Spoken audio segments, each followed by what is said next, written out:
তোরা রাজাকার, তোরা আল থামস, তোরা আল বদর। মাননীয় স্পিকার, স্বাধীনতার পরে ধানমন্ডির 2 নম্বরের সেই সারা ভবন হোয়াইট হাউস দেখেছি।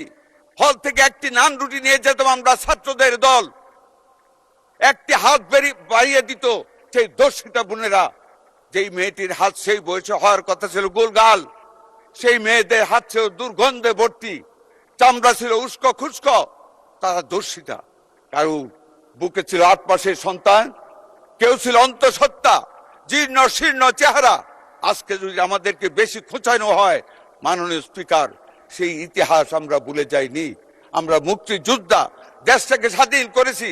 স্বাধীনতার পাওয়া সেই দেশটিকে গড়ার লক্ষ্যে ঐক্য করতে চাই, কিন্তু আদর্শের বিরুদ্ধে গিয়ে নয়।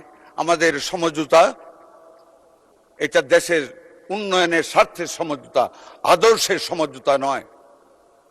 আমাদের বিরোধী দলীয় নেতা এখন নেই, উনি কালকে বলেছেন উনাকে কেন এত কসলায়। মাননীয় স্পিকার, আমি একটু কসলাইতে চাই। উনি কয়েকদিন আগে শিশু পরিবারে গিয়েছিলেন, আর শিশু হাসপাতালে গিয়েছিলেন। তো উনি যখন গেলেন, আমি বদ্ধতা স্বরূপ, উনি বিরোধী দলীয় নেতা, ওনাকে বললাম, মাননীয় বিরোধী দলের নেতা, আপনি তো গেলেন, আমাকে বললে তো আপনাকে রিসিভ করার ব্যবস্থা করতাম। কয় না না না, আপনার লোকজন ওইখানে মানুষ অনেক ইজ্জত করেছে। আমি কি জানলেন? খুবই ভালো ম্যানেজ করেছেন, রুগীরা বলেছে ভালো আছে, ট্রিটমেন্ট চলছে।